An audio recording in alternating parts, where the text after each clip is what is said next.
Hello, are you new to this channel? We talk about Dragon Ball, anime, manga, comics, and anything mostly geek related. So if you're new, make sure to stick by hitting that subscribe button, hitting that notification bell right after, and click all notifications. In today's video, we're going to be talking about the strongest in Dragon Ball, well, mostly hero characters like that. And with my power scaling, I don't leave my personal bias, even though we all have personal bias. So if you're a person who can't really handle if your favorite character is not the strongest, probably not the video for you. And if you're a person that always goes to my videos but don't hit the subscribe button, might as well hit it because I always know you come back. Anyway, let's go back to the video. Yo, what up guys, it's your boy SonTj. How's it going? Today we're here to talk about the strongest Dragon Ball characters in Dragon Ball Super currently. Now, we're talking about good guys, aka heroes. Technically, Gohan is like the only true hero in this group. Well, Goku technically, but he doesn't claim himself to be like a comic book hero. But we're kind of going by Dokkan terms, villains versus heroes, and they're considered heroes in this context. And we're not including End of Z, because by the end of Z, Vegeta already admits that Goku is stronger than him and he's going to defeat him one day. Kind of like implying that he doesn't really even count the W you had at the end of Superhero if we're going by the same continuity, and if we don't retell the ending of Dragon Ball Z. And we're not including Oob, and we're not going to include Broly from Dragon Ball Superhero because we really don't know the feats. He does have the height to be the strongest out of this entire group, but we have to mention like the current feats that we have with each of these characters. And it pretty much the strongest heroes in Dragon Ball Super right now, you know, of course, Black Frieza's a villain, is Broly, Orange Piccolo, Ultra Ego Vegeta, Ultra Instinct Goku with like the UI avatar, and Beast Gohan. So this is all going to be based off feats, factual statements from Akira Toriyama. We're going to be pointing out flaws in my argument because with Dragon Ball Super, with anything with Dragon Ball Super, there's a lot of flaws, a lot of contradictions that have to be addressed for order to find the truth.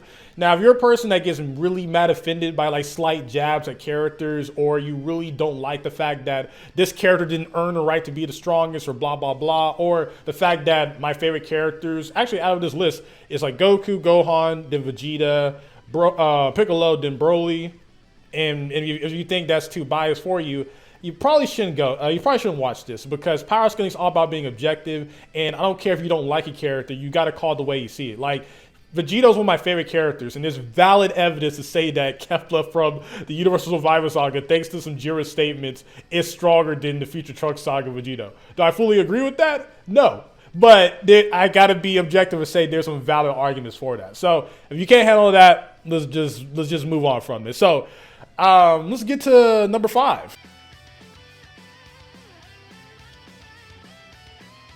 Which is Orange Piccolo. Now, Orange Piccolo has made some weird statements, a lot of them, from in the moral arc where he's saying that Vegeta never underestimates opponents, which that got memed to death, and like him saying that if they fuse, Goku and Vegeta fuse, they wouldn't be able to be moral because he can use the Force Spirit Spision to separate them, when if Gogeta used UI, he probably wouldn't get touched, stuff like that, right?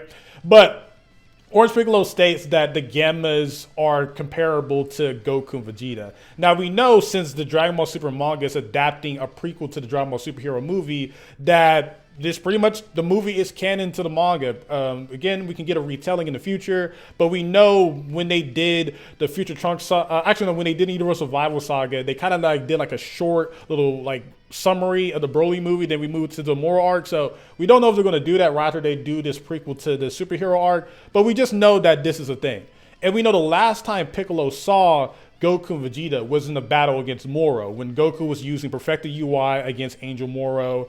And even though Piccolo cannot sense like God Ki, but he was able to sense Goku's Super Saiyan God energy in the Broly movie, so it's kind of inconsistent there. But either way, we all know that Piccolo and Gohan was there when they saw Goku fight Moro and Vegeta fight Moro. They did not see Ultra Ego Vegeta or perfected Ultra Instinct Goku with the UI avatar, or true Ultra Instinct, which was been confirmed recently to be UI sign with emotions. It's not really a new form, but it kind of is. It's kind of like that Super Saiyan Blue Kaioken thing going on there. So he compares the Gammas to Goku and Vegeta. Now, the movie was written way before the moral arc, so the last time we saw Goku and Vegeta fight all out in the anime was against Broly when he was using Super Saiyan Blue. It would make a lot more sense that potential Unleashed Piccolo or Ultimate Piccolo will be comparable to Blue Goku and Blue Vegeta. But if you want to make it seem like the Gamma's as strong as Ultra Instinct Goku from the Moral Arc and Super Saiyan Blue Evolved Vegeta from the Moral Arc, you can highball that. But I think he's talking about Super Saiyan Blue Goku and Vegeta at that point. And some people might lowball say the Gammas are weak as base Goku and base Vegeta because that's what we've seen there. But Piccolo loses to them. He unlocks the potential Unleashed form, still weaker than like Ultimate Gohan and the Gammas at that point, because Ultimate Gohan is comparable to Blue Goku and Vegeta, at least before Determine the Power. Then, Gohan's power is like iffy most of the time. It really depends how they write him. And, Piccolo's been trained this entire time, but he unlocks the Orange Piccolo form, completely dominates Gamma, I think it was Gamma 2, completely dominates him. Takes no damage there, and he's able to like at least take punches and trade blows with Cell Max, even though Cell Max is weakened through the sacrifice of Gamma 2 destroying his like arm, but that's just his arm really. And he's able to like at least hold down Cell Max when he's really trying to like destroy Gohan Beast and everything like that. So he's at a new pedestal of power. It's still really debatable if you think Orange Piccolo is weaker or stronger than Broly from the Broly movie. So I don't know. It's really hard to say. I actually might change that post edit. So I think Broly from the Broly movie is actually stronger than Orange Piccolo, but it's really debatable. So I think I might switch that post. So forgive me if I do some edits there. But yeah, Piccolo is at a new level. Even Akira Toriyama states that Orange Piccolo is now at the precipice of where current Goku and Vegeta are at. He's with them, but it doesn't automatically mean he's automatically strong as current Ultra Instinct Goku and Ultra Ego Vegeta, because again, even though he states that Cell Max is at a power where he doesn't think Goku and Vegeta can win, he's talking about from the Moral Arc. Unless we get more information that Piccolo and Gohan are able to see what Goku and Vegeta have been doing when they've been training on Beerus's planet, getting ready to fight Black Frieza again, that's where we got so far. So so I say I might change that, but again, if we give the statements of Akira Toriyama saying that pretty much Piccolo's caught up to Goku and Vegeta, and Goku and Vegeta, and post the Granola arc is stated to be the strongest in the universe before Granola and Gas make their wish. So he should be technically stronger than Broly at that point. So it's really, I might do 5/4 with these two because they're very comparable, at least in terms of the Broly movie. Broly, they're very comparable. So I think it's a tie between them, or it could switch either way. It really depends how you look at it. So I might change it post. Who knows? Okay.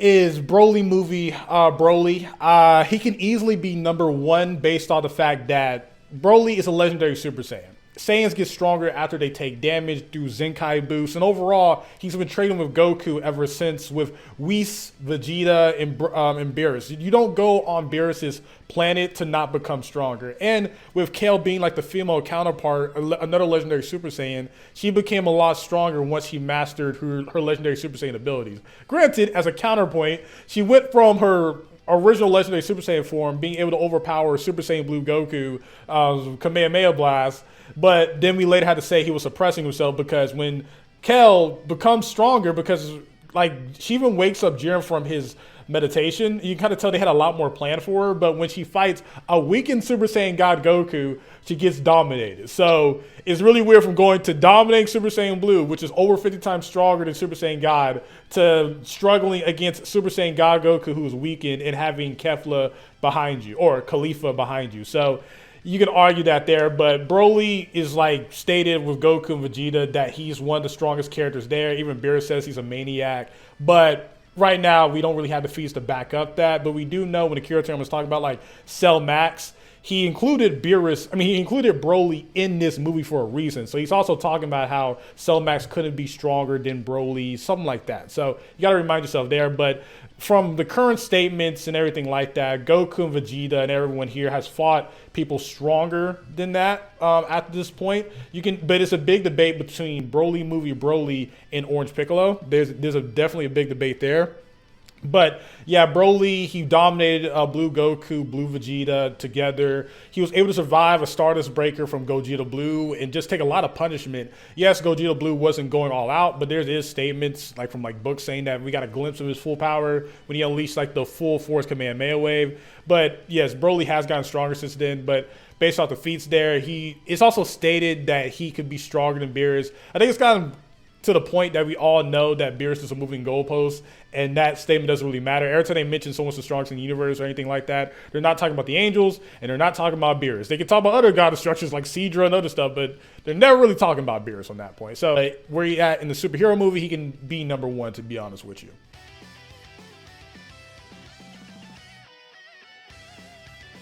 Now for number three. Number three is a tough one because we have the big three, the biggest protagonists in Dragon Ball that have changed the game, with Goku pretty much being the main character. Then we got Gohan being the son of the main character, the only other character to take down a main villain at the end of an arc, either through a movie or through a main canon arc. And then we got Vegeta, who's pretty much taking the role of Gohan's role of being the second protagonist in Dragon Ball Super. But out of this three, I think it's Vegeta who's the weakest. We already know that Vegeta's going to be weaker than Goku by the end of the Z. He always says that I will surpass you or I'll defeat you one day. Not really counting the times he's beaten Goku in the Saiyan arc, because Goku needed Kaioken and help to win. Even in the Majin Buu arc, you can say that Goku got cheated, which he technically did, but either way, Vegeta still technically got the W there. And in Dragon Ball Super Hero, even though they was both heavily nerfed, not be able to use abilities, anything like that, Vegeta quote-unquote got the W by lasting like a 0.2 longer. And you can count Goku beating copy Vegeta, but that's not really Vegeta. But either way, Vegeta states that he's weaker by the end of Z. And we got plenty of different information. Like we got like this little guide saying that the best ways for the current Saiyans to surpass Goku, and this is before Goku unlocks true Ultra Instinct, and stating that, you know, Vegeta needs to learn Goku's weaknesses and use it against him, and even go on saying that he needs to pretty much become a warrior and be really in tune with his warrior instincts, which I'll kind of lead to when we eventually get to Gohan. But yeah, Vegeta is definitely comparable to Perfected Ultra Instinct before they fight Gas. Doing better against Granola because Granola, because Goku's his instincts, like his dodging instincts got like pretty much weaker over time. Because I remember Granola saying that I knew there was an opening over time. And he pretty much got nerfed at that point, got one-shotted because he was talking to Vegeta, got distracted. Is what it is there. And then we give Vegeta dominating Granola, but Granola outpacing Ultra Ego eventually beats Vegeta. And Vegeta, yet again, gets back up and fights Gas with Goku. And at this point, they're yet again comparable, and we're seeing Ultra Instinct Goku pretty much not nerfed. And in Ultra Instinct, Goku was able to push back Hakai, which is the same Hakai that Vegeta was going to like kill Gas with, stuff like that. But you could say at this moment when Vegeta's using Ultra Ego and he's able to scare Gas, this is the moment that he surpassed Perfected Ultra Instinct Goku for a minute. Now, if he can't hit Goku in that minute where he can handle all that damage, we don't know who wins there. But by that point, though, True Ultra Instinct Goku is slightly stronger than Gas, the same Gas that beat Ultra Ego Vegeta. And we're not even counting how Goku goes into Perfected Ultra Instinct again, which Perfected Ultra Instinct is stronger than UI, except UI Sign with emotions is able to surpass that. So it's kind of it's kind of iffy there. But then the UI Avatar is able to grip Gas and throw him to the sky. So we know that UI Avatar and True Ultra Instinct, all that, it's all stronger than Vegeta. Now, you can argue by the time we get Black Frieza that maybe Ultra Ego Vegeta caught up to True Ultra Instinct Goku because they like fighting together at the same time. But there's a lot more evidence leading towards that UI Goku is way stronger than Ultra Ego Vegeta for now, right? Because, again, they're rivals. Vegeta's going to naturally catch up. And even before all this stuff went down, when Torotaro even says that he gave Ultra Ego Vegeta because he felt like Ultra Instinct Goku was pretty much unfair compared to Vegeta. And even the writer or like the guy next to Torotaro states like, so with Vegeta's new power up, has he caught up to Goku? And Torotaro says, nah, not really. So it's a lot more evidence proving that Goku is stronger than Vegeta, either now or by the end of Z, no matter how you take it. So I know I have a history of making fun of Vegeta, but like I said at the beginning of this video, I am not really trying to make too many jokes, just trying to keep straight to the facts. Now, even though Goku is my favorite character in Dragon Ball, I think currently before the end of Z, he is the second strongest hero right now. Pretty much everything I said before applies to this. Goku Pretty much is the best fighter here in terms of martial arts. The only thing that's like a contradiction, which goes against my point, is this weird logic that Goku forgets how to meditate, which kind of shows you that Dragon Ball Superhero was written before. It doesn't even make sense. I'm gonna lie. It's the most dumbest written thing ever because Goku's been meditating since he was a kid, meditated when he was like training with King Kai. A lot of meditation, so really bad writing there. And despite, as well, you can also go against me that he lost in a base fight against Vegeta. There's a lot more evidence lean towards Goku being the strongest like fighter here, and I might lose my Goku like card here by putting him number 2. But the fact that he was able to beat Gas before he got his like rage boost, thanks to Elect, reminding him that your purpose is to win, things like that. He has true Ultra Instinct or UI sign with emotions. When push comes to shove, with Whis saying that he can use Perfected Ultra Instinct as a trump card, which is implying that the UI avatar we've been seeing multiple times is his trump card, which again, Perfected Ultra Instinct at its peak should be stronger than UI sign even with emotions, even though that's his own unique UI. It's a lot more evidence proving that Perfected Ultra Instinct is stronger, especially with the avatar going up. So leads to number 1. Now, number 1 has a lot of negativity around it because Gohan doesn't train. Even the guys hyping him up saying that he doesn't like to fight or whatever. And even with that contradiction there, it's like Gohan is a victim of a lot of contradicting writing because in the Dragon Ball Super manga, he never really stops training after the Frieza fight in Resurrection F. In Dragon Ball Super the anime, though, he flip-flops. He trains with Piccolo. He doesn't train with Piccolo. He trains with Piccolo again, unlocks potential unleash, is able to fight Blue Goku and compete with Goku needs Kaioken to beat him. And then like right after that, we would get to the Dragon Ball Superhero movie. Apparently he hasn't been training. Apparently can't take care of like Pan without Piccolo being there.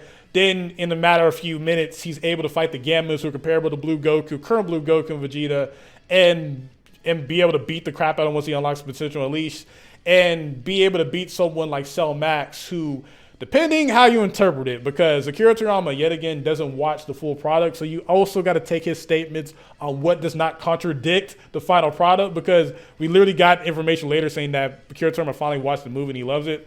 But in the movie, the Red Ribbon Army guy, I forgot his name, says that I thought you said that Cell Max was done. And the guy says like, well, Cell Max himself is done. He's just missing mind control. Now, the movie states that he's done, and a lot of people interpret that if he got his mind control, he's going to just become perfect Cell Max. That's not how this works. He just be the same guy, but he just be controlled. Now, you can imply that Cell Max would be able to beat Broly, right? But you can also state that Cell Max is still weaker than the Dragon Ball Superhero Broly, which also implies that Dragon Ball Superhero Broly is stronger, or at least comparable to Gohan Beast at this point. But anyway, Gohan Beast fought a more weaker Cell Max, even though you can kind of see Cell Max was kind of holding back through this until he sees Gohan Beast. That's when he releases the gigantic ball that's bigger than the Earth or whatever. And by the time that Gohan Beast comes out, he is stated many times over to be the strongest fighter out there. And I think it kind of goes into the point of the Dragon Ball Superhero movie. The whole point of this movie, despite a lot of its contradictions, like from Goku not knowing meditation or something, to Cell Max being damaged by Krillin, Android 18, Fat Gotenks, but he's stomping the Gammas who can obviously stomp Gotenks and everyone else there because the Gammas are comparable to Goku and Vegeta. And if you think that Gotenks is stronger than Goku and Vegeta, all right then. And then you got like potential at least Piccolo attacking his weak spot, but then Gotenks can't. Like there's a lot of weird writing here. But regardless, the whole point of this movie is to show that Gohan, if he trains and actually releases his hidden potential, he'll be the strongest at any point. It's stated like many times in Dragon Ball Super before that Gohan is unlocking a form that's unique to him. From Vegeta saying that why we don't bring Gohan, his potential, even after they was training in the Hellbound Time Chamber to get ready for Universe 6, is higher than theirs currently. They've been building up to this, even though it's been inconsistent writing, not gonna lie, for a very long time. And when Akira Toriyama is stating that Gohan is the strongest, period, if he unlocks his full potential, which he does in this movie, I think that kind of works here. It's been stated many times that Gohan Beast versus Cell Max is the strongest fight on the planet Earth. So this puts it on a higher level than UI Goku versus Angel Moro. The only thing you can debate here is that we don't really know what Gohan Beast's form's weakness are. We don't know if there's some type of time limit when he can do it. We don't know like the weaknesses there. And if Gohan Beast is on the same level as like an Ultra Ego Vegeta or UI Goku in terms of power, UI Goku's hacks or dodging will eventually, you know, probably like dodge out of whatever Ultra Ego Gohan Beast can do. And Ultra Ego Vegeta, if he takes enough damage and doesn't take too much damage, he can overpower Gohan Beast. So those are some counterpoints there. And another counterpoint too, because Gohan and Piccolo state they don't know if Goku and Vegeta was going to be able to beat Cell Max.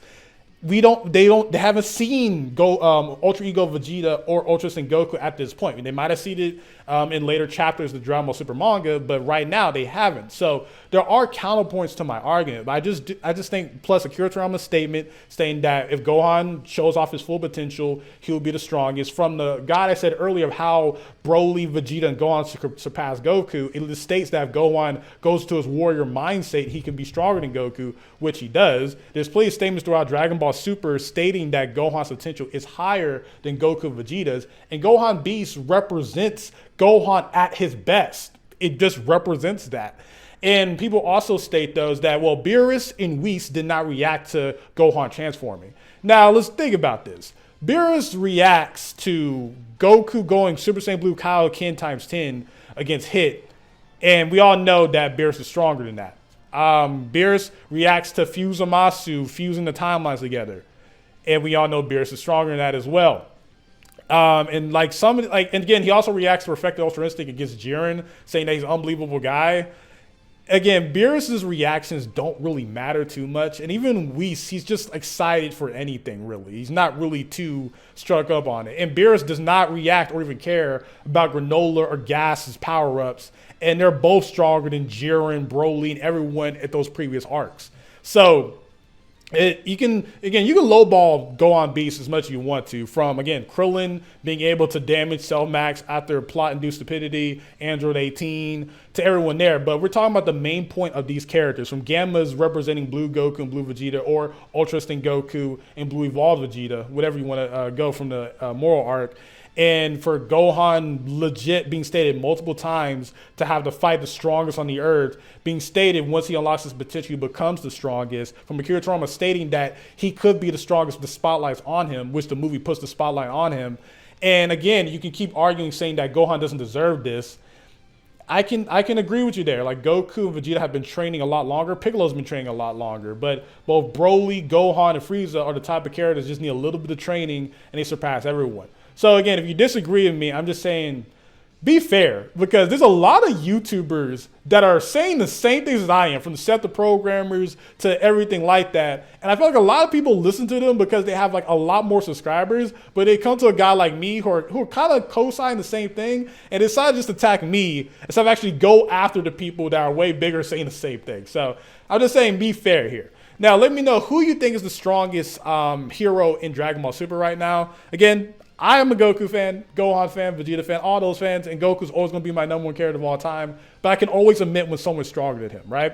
I can admit when Vegeta, when Ultra Ego's at his max, can surpass Goku at a certain point. But after that, Goku has True Ultra Instinct, all this other stuff that eventually surpassed Vegeta. And Gohan Beast, even though he doesn't train, and once he trains, he gets these ridiculous power-ups. That's Gohan's character. He always gets these ridiculous power-ups. I think currently, at this moment, before End of Z, he's stronger than Goku and everyone else. But by the end of Z, I think Goku is stronger because Vegeta does not mention Gohan in terms of, I'm going to defeat you one day, things like that. So let me know in the comment section down below.